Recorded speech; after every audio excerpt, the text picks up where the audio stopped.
up there, and this is the other problem here. Takuma Sato, although Coulthard not that close to him, Raikkonen you can see and Massa behind them, but Sato is doing pretty slow lap times in comparison with the men in front of him, and I wonder whether perhaps McLaren do have a bit more pace if they just get themselves in front of Sato.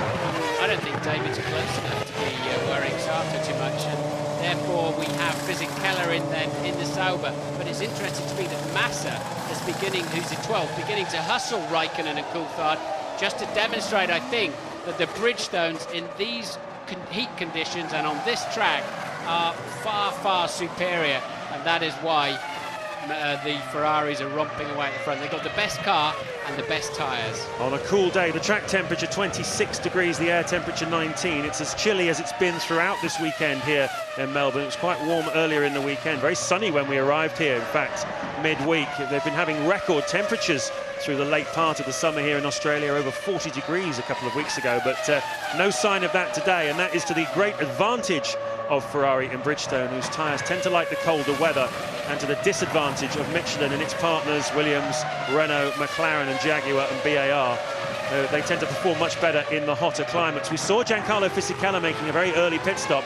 I think that was probably because he felt he was being held up by Nick Heidfeld, and he was going to have to stop anyway in the next 3 or 4 laps. May as well do it now and get clear of Heidfeld. You're riding on board then with Raikkonen, looking back at Felipe Massa, who's having no trouble staying with the McLaren at all. Look at this. Massa's Ferrari engine, he's gone up the inside. Did he get through? Yes, he did get through, unless he disappeared somewhere. Massa has repassed Kimi Raikkonen. There you saw it. He got in the slip. He was quicker off the last corner, got in the slipstream and was faster down the straight. And there's Raikkonen.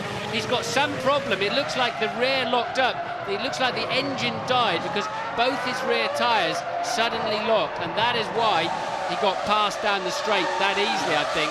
Just the engine going a bit sick, and then it's blown up and locked up immediately. Nothing you can do about that unless you pull the clutch in immediately.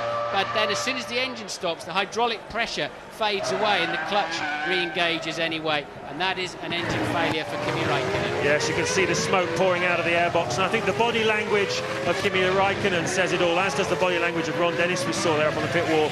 This, I'm sorry to say, is no great surprise. McLaren having to run the car, the engine, a very low regime in order to make it last. And you can see that's how Massa cut through. He almost didn't make the pass stick. Raikkonen tried to get back round the outside, and then you could see that Raikkonen's rear wheels lock up, Martin, and that is clearly the engine. They've had real problems with that, haven't they? They've been treating it like a